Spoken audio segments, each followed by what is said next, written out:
Bien, seguimos entonces en esta parte 3 de la clase número 4, considerando, digamos, el contenido que le llamamos práctico. El paso siguiente sería plantearnos cómo resolver el ejercicio P226. No obstante, bueno, lo que acabamos de ver en el ejercicio anterior es que la metodología de cálculo sistemática y concretamente los métodos sistemáticos de análisis de circuitos evidentemente pueden aplicarse también en este contexto donde los circuitos que operan en corriente alterna ya no quedan tan directamente caracterizados por la resistencia, sino que los componentes reactivos dan lugar a la definición de una reactancia y por último se define, bueno, como hemos estado viendo, se define impedancia en cada, o se definen, digamos, impedancias como elementos, digamos, constitutivos del circuito real o del circuito global. Bueno, entonces la idea es que esos métodos sistemáticos se pueden extender a esta metodología de cálculo y es lo que estamos haciendo, así que de esa forma llegamos, si les parece, al problema P226. El problema entonces P226 es el que estamos viendo. En el circuito hay específicamente un transformador y tenemos especificados los valores de cada componente, mientras que lo que necesitamos saber es la corriente a través del condensador. El condensador S1 es esta corriente caracterizada por lo que se corresponde con nuestra definición de corriente de malla. Si pensamos en la malla del lado izquierdo, del lado derecho, es decir, la malla donde efectivamente está C sub 1. Bien, entonces podemos hacer nuestra definición de esta manera. Respecto de este problema, entonces, como decía, P226, en el problema P226 encontramos una estructura que podemos analizar de esta forma. Bueno, tenemos una fuente de corriente, una fuente de tensión, Esa fuente de tensión está conectada a un resistor que le llamamos R1. Este resistor R1, por su parte, se conecta con el inductor L1 y con el inductor L3. Bueno, finalmente se termina, digamos, la conexión para esta malla dispuesta al lado izquierdo. Entonces, este es L1, este es L3, este es R1, la fuente de tensión es, podríamos decir, BS1 con una definición que tiene 12 por raíz de 2 voltios como módulo y un ángulo de 0 grados, No obstante, el circuito se completa con otra parte constitutiva, digamos, sería la que está determinada por esta segunda bobina. Esta es L2, entonces, y además tenemos R2 y C1, R2 y C sub 1.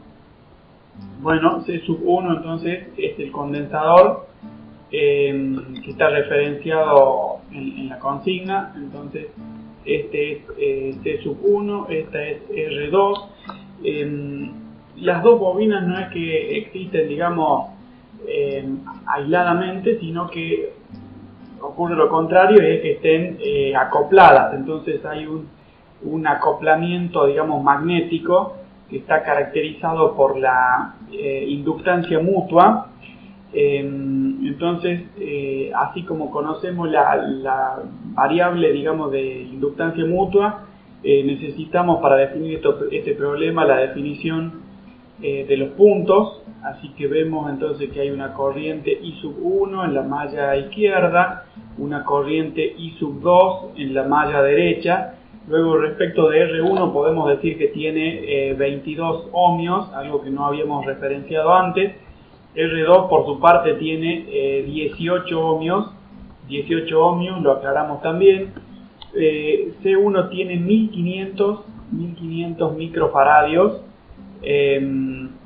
Nos falta escribir entonces que L1 tiene 20 milihenrios,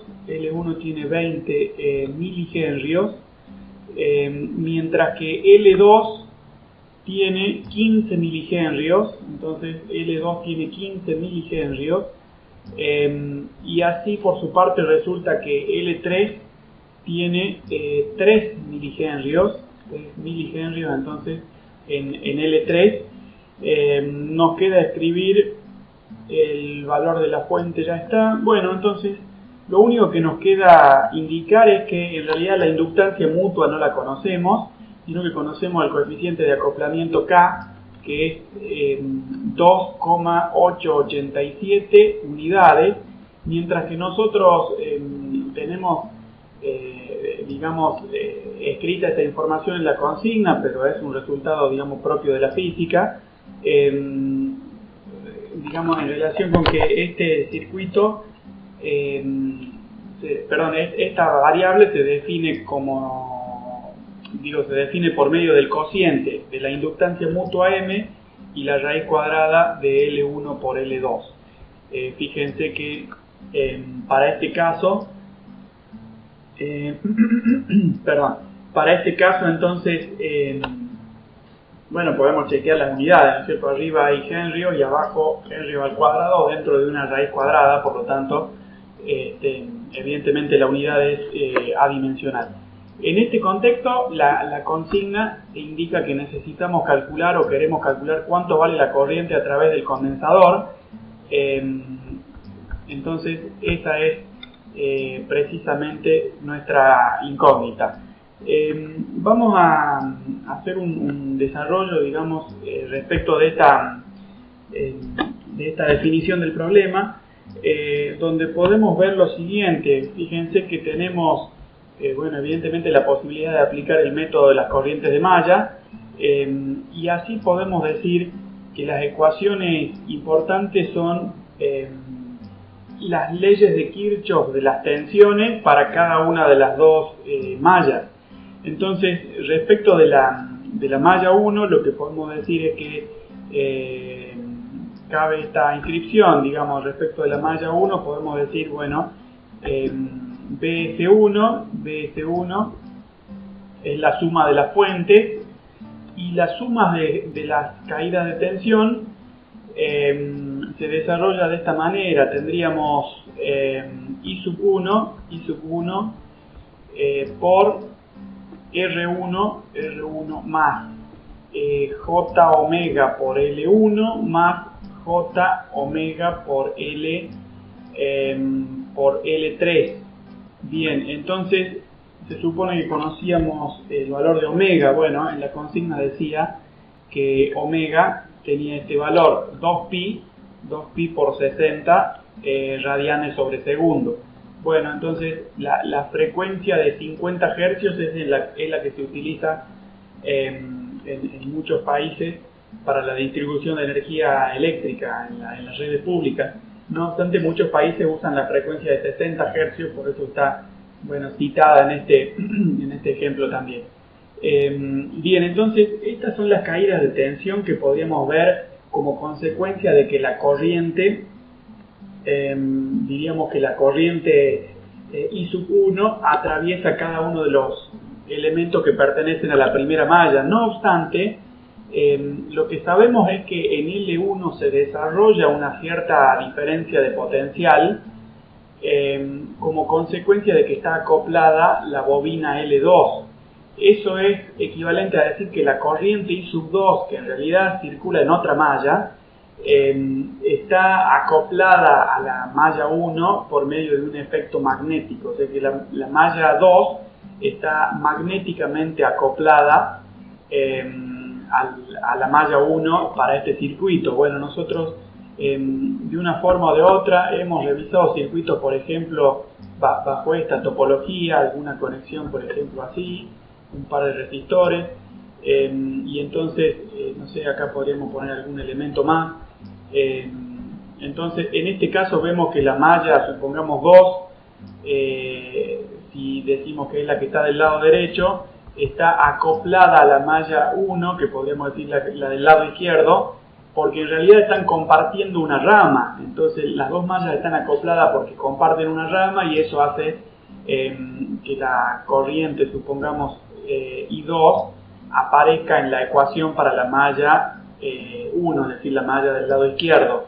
Entonces, este tipo de relación es lo que hemos estudiado previamente y se llamaría acoplamiento, le podríamos llamar eléctrico, eso quise decir. Y entonces en este caso, bueno, es un transformador, por lo tanto está el famoso concepto de aislación galvánica, es decir, que no hay una conexión eléctrica entre ambas partes del circuito, las dos partes están por lo tanto entonces separadas desde el punto de vista eléctrico, pero lo concreto es que nosotros enchufamos, por ejemplo, en el uso domiciliario, conectamos el devanado primario del transformador al toma corriente y en el devanado secundario conectamos, no sé, por ejemplo, el celular para que se cargue y el celular evidentemente se carga. Entonces es real que la carga funciona a pesar de que no hay un acoplamiento eléctrico. Bueno, el acoplamiento que hay es magnético y bueno, hecha toda esa digamos, interpretación o digamos planteada esa interpretación, a ver, entonces lo que podemos decir es lo siguiente: hay un término, no sé si en la consigna se ha sugerido una notación, bien, en la notación se ha sugerido la notación B1, entonces hay un término que es B sub 1, entonces acá hay una tensión B sub 1, esa tensión resulta que si la modelamos como una caída de tensión, la voy a escribir por acá porque vamos a tratar de modelarla acá, resulta que si la modelamos como una caída de tensión, me refiero a escribirla del lado derecho de la ecuación esta que vemos que es la ley de Kirchhoff de las tensiones. Si la escribimos del lado derecho, bueno, esta expresión tiene una primera definición que es, podríamos decir, J por omega por M por I sub 2. Entonces lo que estamos diciendo es que la corriente que circula en la malla 2 produce una tensión B sub 1 en la malla 1 y lo que queda por definir es el signo. Entonces ahí es donde cobra sentido que a esta B sub 1 la hayamos puesto del lado derecho o del lado izquierdo de esta ecuación que es la ley de Kirchhoff de las tensiones.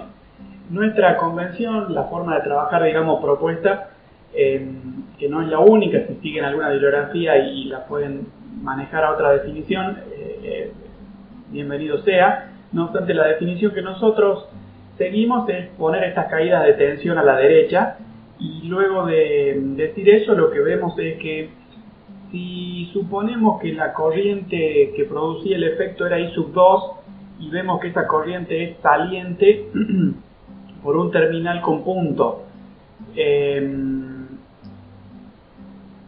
y mientras tanto vemos que la corriente, en realidad digámoslo de esta forma, si suponemos que I sub 2 era la corriente que, digamos, que producía el efecto y es entrante por un terminal sin punto, y mientras tanto la corriente acoplada es I sub 1, es decir, la malla a donde se produce el efecto es la malla donde está I sub 1, entonces I sub 2 sería como la causa e I sub 1 sería como el efecto. Eso es lo que trataba de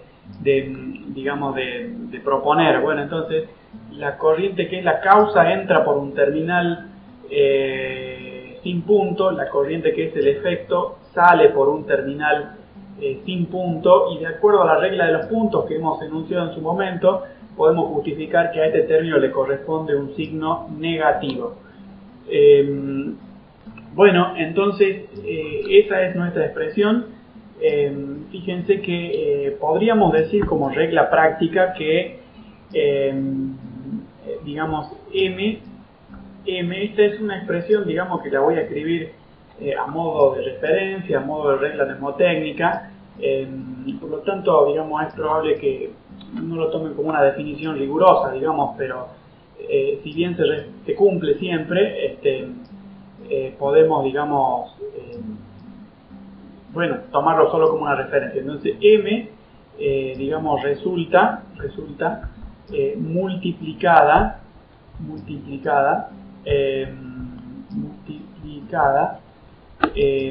por la corriente de la malla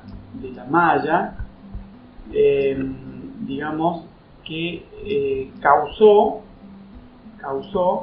digamos, el efecto. Entonces el efecto sería haber mostrado una diferencia de potencial que es B sub 1 en la malla contraria.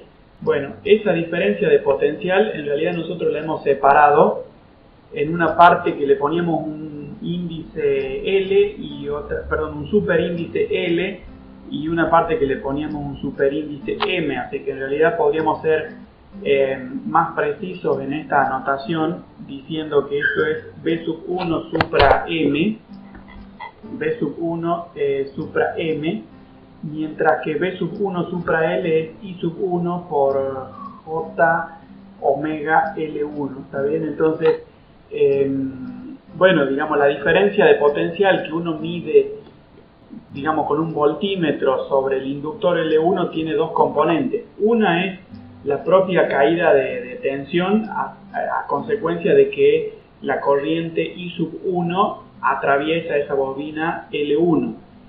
La otra contribución es B sub 1 supra M, que es la consecuencia de que una corriente que en realidad no está atravesando la misma bobina L1 produce un efecto como consecuencia de que ambas bobinas están acopladas, es decir, L2 está acoplada por medio de, digamos, de un efecto electromagnético. Bien, entonces ahora sí podemos estudiar la ecuación para la malla 2. En la malla 2 no hay fuente de tensión, entonces diríamos que 0 es igual a, podríamos escribir I sub 2 por R2 sumado con J omega L2 menos J1 sobre omega por C1.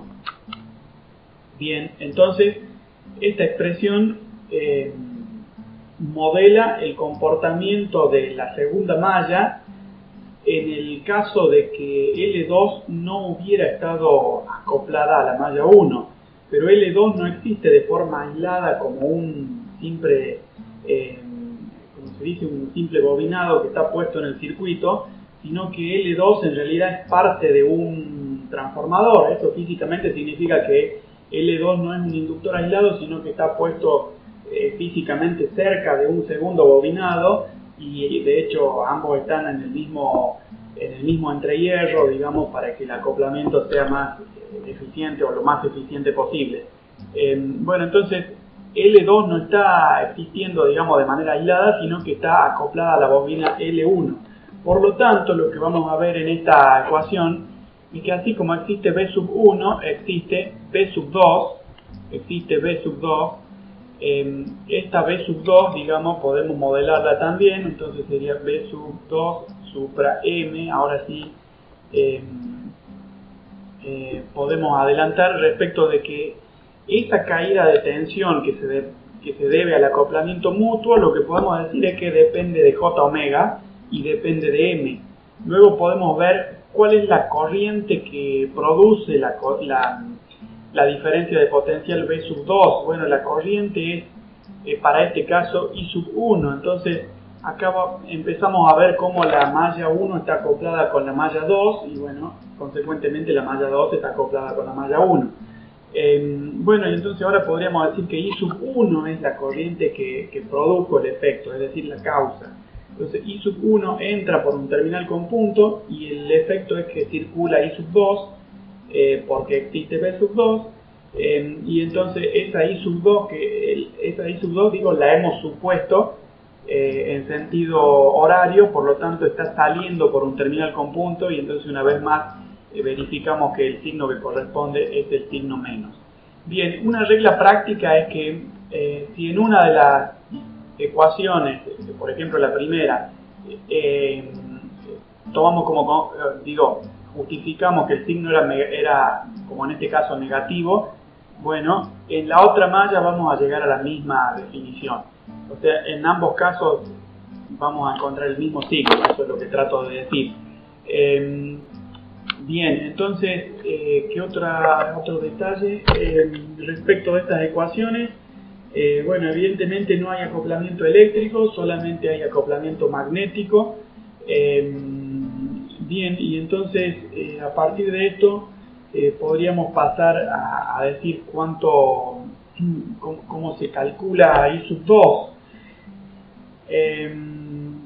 Bueno, entonces, bien, entonces, ¿qué me queda por decir? Me quedaría por decir cómo calcular M. Bien, entonces M podríamos decir que es igual a K veces la raíz cuadrada de L1 por L2, que para este ejercicio en particular resulta en unos 50 milihenrios.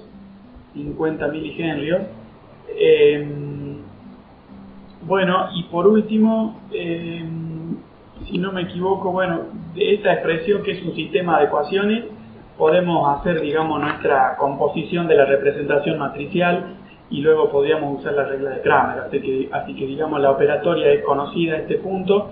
Si no me equivoco, resulta que I sub 2 es 423 miliamperios con un ángulo de 68 grados sexagesimales. Bien, lo que me quedaba por decir es lo siguiente. Bueno, la regla de los puntos se relaciona con nuestra definición acerca de cómo supusimos que circulaban las corrientes de malla, y en función de eso queda determinado el signo de los términos de diferencia de potencial como consecuencia del acoplamiento inductivo. Entonces, esa observación es sumamente importante. Si por alguna razón nosotros hubiéramos trazado I sub 2 en sentido contrario, los signos habrían quedado con signo contrario. Así que bueno, esta relación es directa. No obstante, lo real es la corriente, digamos, aunque hubiéramos definido I sub 2 con un sentido contrario, seguramente lo que hubiéramos encontrado es lo siguiente. O sea, en la medida que estén bien hechos estos cálculos, hubiéramos llegado a esta conclusión. Si por alguna razón definíamos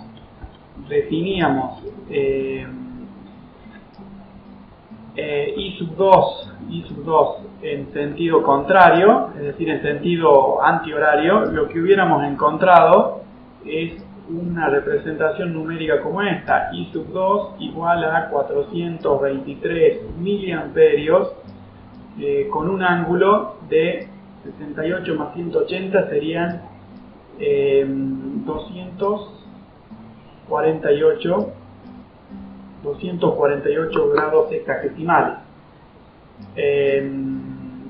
Entonces quiero decir que la corriente que físicamente existe es única y es independiente de nuestras definiciones arbitrarias. Una definición arbitraria es, por ejemplo, qué sentido de circulación supusimos para I sub 2, pero esas definiciones arbitrarias de cualquier manera digamos, van condicionando, por ejemplo, los términos que vimos acá, de forma que el resultado físico evidentemente es único, y ese resultado físico trato de decir que no es condicionado por nuestras definiciones arbitrarias o nuestras definiciones, si se quiere, de trabajo. Entonces, las definiciones condicionan los signos y los valores, pero el resultado último es invariante frente a esas definiciones en la medida en que nosotros resolvamos bien, digamos, los cálculos numéricos que son implícitos. Bien, eso es todo. Entonces, lo que hemos visto en este ejercicio es un camino inverso. Hay un problema de la parte 1 donde, viendo la forma constructiva del transformador, nosotros llegábamos a esta definición de dónde se tienen que dibujar los puntos, pero en general, por decir algo, el 90% de los casos del curso hacemos el camino inverso, es decir, hacemos el camino que ahora mismo acabamos de ver. vemos el circuito, vemos los puntos y a partir de eso pasamos a la regla de los puntos y finalmente determinamos los signos de los términos que se relacionan con el acoplamiento mutuo.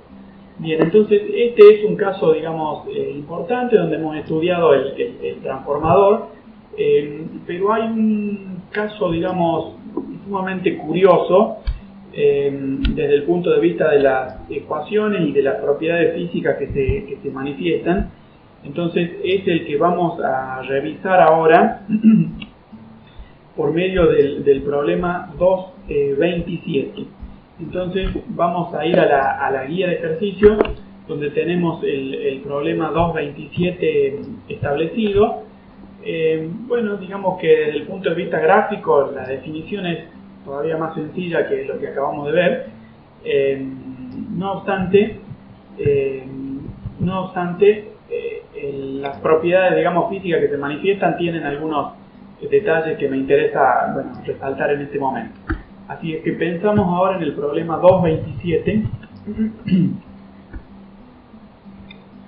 Bien, entonces para este problema 2.27 el funcionamiento está directamente dado por esta red. Tenemos, bueno, una rama vertical donde hay un resistor. En esa rama tenemos conectada una fuente, luego tenemos el condensador C1, tenemos también un inductor, pero resulta que no es un inductor aislado, sino que está conectado a un segundo inductor, pero no solo conectado desde el punto de vista electromagnético, sino, como se está viendo, está conectado también desde el punto de vista eléctrico. Entonces esto efectivamente es un transformador, es decir, hay un inductor L1, un segundo inductor L2 y hay un acoplamiento magnético entre ellos, M1 se ha llamado, no sé, en la consigna. Entonces C1 resulta tener 2200 microfaradios. Luego tenemos que R1 está en el extremo izquierdo y tiene 33 ohmios. Luego podemos decir que esta es la fuente BS1 que tiene BS1, entonces tiene 50 voltios de módulo, 50 voltios y un ángulo de 30 grados. Y a partir de esto podemos por su parte aclarar cuánto vale R2. Y este es R2, decimos que tiene 68 ohmios.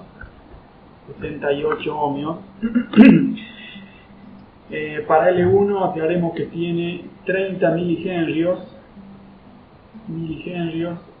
Para L2 vamos a encontrar que tiene 50 milihenrios. Y luego para el acoplamiento, la inductancia mutua M, encontramos un valor de 10 milihenrios, frente a lo cual tenemos todas las variables. Se supone que conocemos omega en esta consigna 2.27. Sabemos que omega es 2pi por 50. Entonces omega es igual a 2pi por 50, radianes sobre segundo,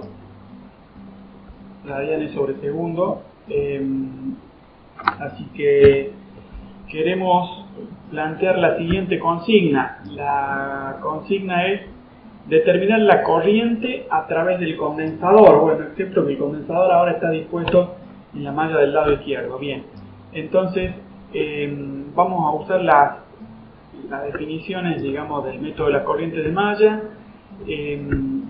Como no está dicho en la consigna, vamos a poner nuestra suposición acerca de cómo se desarrollan estas corrientes de malla. Podríamos decir esta es I sub 1 Esta es, bueno, lo escribo mejor, esta es I sub 2, bueno, la representación importante que está faltando es la de los puntos. Los puntos están, bueno, en L2 abajo y en L1 a la izquierda. Entonces, en L2 dijimos abajo y en L1 a la izquierda. Bueno, entonces, la incógnita es cuánto vale la corriente a través del condensador, eso es I sub 1. ¿Cuánto vale I sub 1? Bueno, lo que queremos saber se resuelve por medio del método de las corrientes de malla y lo podemos plantear de esta forma. Para la primera malla, bueno, hay un circuito con dos mallas, entonces establecemos que las dos mallas que nos interesa trabajar serían las siguientes. Para la primera malla hay una fuente, esa fuente está dispuesta en sentido contrario a las convenciones de signo y sentido que podemos establecer si pensamos en que la corriente de malla es I sub 1. Entonces podemos poner menos BS1 igual a las caídas siguientes. Bueno, sería podríamos poner I sub 1 factor de R1 más J por omega por L2 menos J por 1 sobre omega por C sub 1. Bien, luego resulta que I sub 2 también está atravesada en este caso, perdón, L sub 2, no sé si lo dije claro, L sub 2 está atravesada también en este caso por la corriente I sub 2.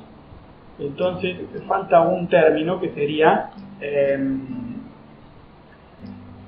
bueno, entonces este sería menos I sub 2 por J por omega por L2. Bien, y aunque esta ecuación parece completa, en realidad todavía no hemos visto que hay una diferencia de potencial que se mide sobre L2 y que no se debe, digamos, considerando L2, fíjense cómo hemos puesto dos términos ya, uno que es la caída que se debe a la circulación de I sub 1, otro que es la caída que se debe a la circulación de I sub 2. Entonces ya hemos escrito dos términos que se relacionan con la diferencia de potencial medible sobre el inductor L2. Pero evidentemente, ya que L2 pertenece a un transformador, entonces resulta que todavía no hemos tenido en cuenta que la corriente I sub 2 es realmente causante de una diferencia de potencial que se mide en el bobinado L2. Dice, digamos, la corriente I sub 2 atraviesa L1 y produce un efecto que es una cierta tensión vista en L2. Bueno, este efecto es el que vamos a modelar con esta ecuación. Bueno, depende de J omega, depende de M1 la hemos llamado, y depende de I sub 2, o sea, la bobina podríamos decir de excitación es L1 y la consecuencia de esa excitación sobre L1 es una tensión medible sobre L2, y como L2 pertenece a la malla 1, por eso estamos escribiéndolo en este término, digamos, en esta ecuación, quise decir, en esta ecuación. Bien, entonces esto podríamos decir que es la ecuación que modela, bueno, B sub 2,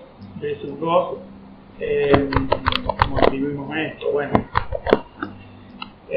¿cómo escribimos? A ver, podemos poner que esta es, llamémosle a esta tensión B sub A. Bueno, entonces la tensión B sub A es la tensión que medimos sobre el bobinado. Le vamos a poner este color verde para hacerlo coincidir con estas dos marcas que tenemos escritas ya, resaltando los términos donde aparecía L2. Entonces B sub A es la tensión que se mide sobre el bobinado L2. Entonces ahora resulta que tenemos la tensión B sub A supra M, B sub A supra M, que es precisamente esta que acabamos de escribir ahora. Esta tensión B sub A supra M es la diferencia, es la contribución a la diferencia de potencial que se mide sobre el inductor L2 y que es la consecuencia de la corriente I sub 2 circulando en el inductor L1. Bueno, entonces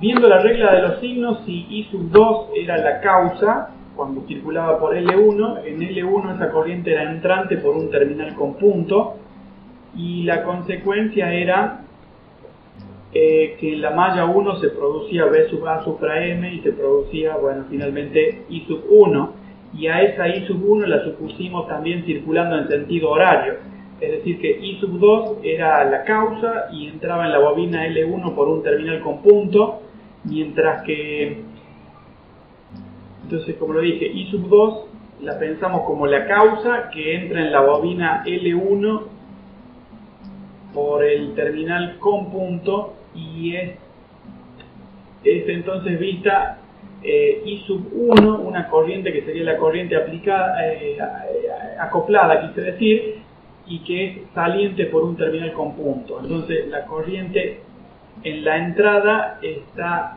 entrando, valga la, digamos, en el devanado primario, lo estamos pensando L1, quiero decir, otra forma de pensar esto, o de parafrasear si se quiere esto que estoy diciendo, es pensar que L1 es el bobinado primario y L2 es el bobinado secundario. Entonces, en el bobinado pensado como primario, que es L1, la corriente entra por un terminal con punto. En el bobinado L2, que lo estamos pensando como secundario, la corriente saliente va por un terminal con punto, y entonces finalmente encontramos que el signo que corresponde a este término es el signo menos. Bien, de esa forma pasamos ahora a modelar la ecuación o la ley de Kirchhoff de las tensiones para la malla 2. Para la malla 2. Bien, entonces esto era acá. Bien. La ley de Kirchhoff de las tensiones para la malla 2 resultaría de que no hay fuentes de tensión, entonces 0 igual. Las caídas de tensión que se deben a la corriente I sub 2, que es la corriente de la propia malla, serían I sub 2 factor de R2 más J omega L1 más J por omega por L2. Luego resulta que L2 también es atravesada por la corriente I sub 1, entonces menos I sub 1 por J por omega por L2. Bueno, entonces ahora lo que deberíamos pensar es que hay una tensión que podríamos llamarle B sub B. Acá habría una tensión B sub B, que es la tensión que se desarrolla sobre el inductor L1. Bueno, entonces respecto a esa tensión B sub B podemos aclarar cómo tiene varias contribuciones.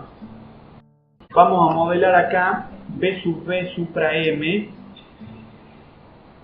lo cual tiene un detalle muy particular. Entonces en este circuito decimos que J omega por M1 por I sub 1 es el resultado de ver cómo en B sub B se va a desarrollar cierta diferencia de potencial que podríamos decirle B sub B supra M, como hicimos antes, a consecuencia de que es la corriente I sub 1 atravesando L2 es una causa que produce como efecto una cierta diferencia de potencial sobre el bobinado L1. Entonces, la corriente I sub 1 atravesando L2 produce como efecto una cierta diferencia de potencial sobre el bobinado L1. Entonces, si I sub 1 es la causa, entra al bobinado supuesto primario, que ahora es L2, por un terminal sin punto, y entonces la corriente que vemos a donde está puesto el bobinado que suponemos secundario y que pasa a ser L1 es I sub 2 y sale por un terminal sin punto. Entonces, una vez más estamos verificando cómo esta corriente, cómo esta diferencia de potencial lleva un signo negativo. Pero resulta que para este caso tan particular no está completo el estudio de la segunda malla. Entonces, lo que vemos en este circuito es que hay una malla donde la misma corriente atraviesa los dos bobinados de un transformador. Entonces esto se llama específicamente autotransformador. Entonces en el autotransformador no está el efecto, digamos, de la aislación galvánica, porque las dos mallas que vemos están eléctricamente acopladas, y esto es una relación general en los circuitos con autotransformadores. Entonces, para el autotransformador, lo que se observa es que, digamos, hay dos bobinas de un mismo transformador. Entonces hay dos bobinas de un mismo transformador,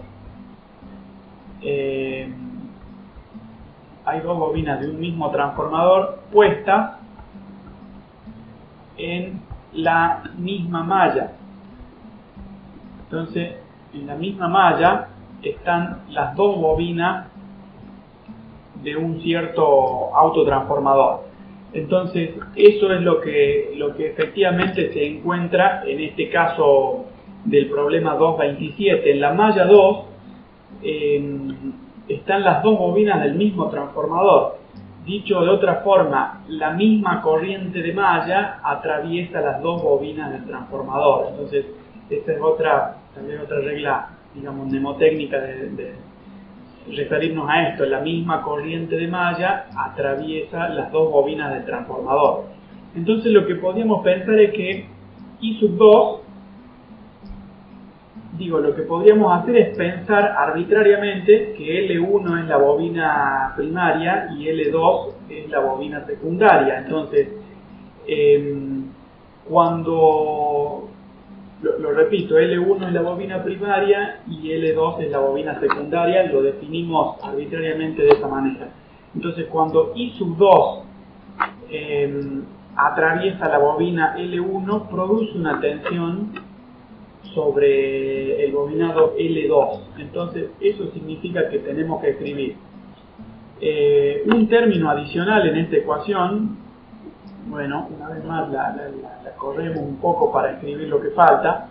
Entonces a esto también le cambiamos un poco el color para poder separar las partes de lo que hemos venido escribiendo. Bueno, entonces resulta que al modelar la segunda malla, lo que podemos decir es que hay un efecto adicional del acoplamiento M1. Este efecto adicional es muy curioso. Depende de J, depende de omega, depende de M1.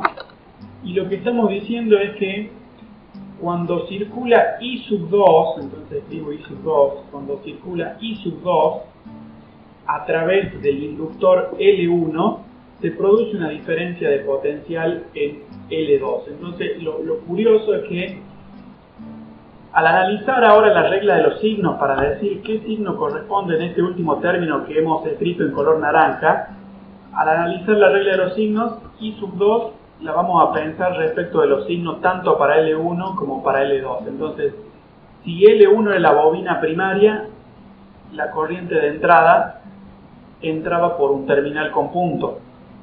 Y si L2 la suponemos como corriente de salida, si L1 es la bobina primaria, la corriente, digamos, ingresa a L1 por un terminal con punto, eso quería decir. Y si ahora L2 ha resultado, de acuerdo a esa definición arbitraria, como la bobina acoplada, bueno, la corriente que la atraviesa sale por un terminal sin punto. Entonces la corriente I sub 2 entra en L1 por un terminal con punto y la corriente I sub 2 sale en L2 por un terminal sin punto. Entonces, de acuerdo a la regla de los signos, lo que corresponde es poner aquí un signo positivo. Bueno, entonces, fíjense que esa definición parece completa y sin embargo falta otra consideración más. Nosotros dijimos que era arbitrario suponer que L1 era la bobina primaria y que L2 era la bobina secundaria. Fíjense cómo estamos modelando un efecto de I sub 2 sobre la misma malla 2. Bueno, pero es realmente arbitrario que L1 sea considerado primaria y que L2 sea la bobina secundaria.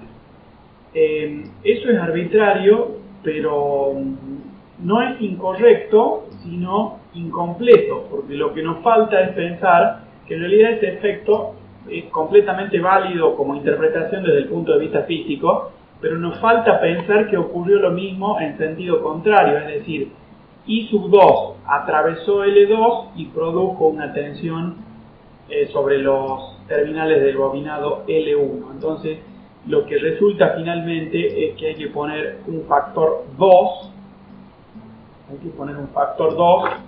condicionando este último término. Bueno, es probable que esta, que es la primera vez que revisamos este tema que se llama autotransformador, todas estas reglas puedan parecer algo engorrosas.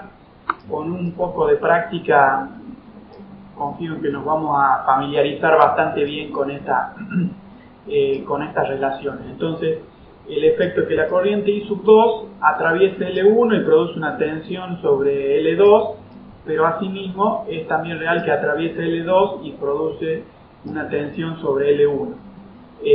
Por esa razón aparece este factor 2, que bueno, para tratar de representarlo lo más claro posible lo escribí como dije, en un color verde. Bien, la expresión matricial para este problema se desprende de forma más o menos sencilla. Bueno, digamos sencilla, pero no hay que negar, digamos que es algo engorroso toda esta expresión matemática. Entonces tenemos menos BS1, algo engorroso quise decir, bueno, escribir. Entonces BS1, 0 igual, luego tenemos que el sistema de ecuaciones que acabamos de escribir tendría estas partes: R1 más J por omega por L2 menos J por 1 sobre omega por C1. El segundo término es bueno, menos J por omega por M más L2. Luego abajo tenemos J por omega negativo por M más L2. Y acá tenemos R2 más J por omega por L1 más L2 más 2 veces M1. Entonces hablábamos de M1, no de M sin subíndice. Entonces esto es M1. Bueno, esta es la ecuación matricial. Y bueno, si pensamos en que esa matriz, digamos, de impedancia se multiplica por I sub 1 y por I sub 2.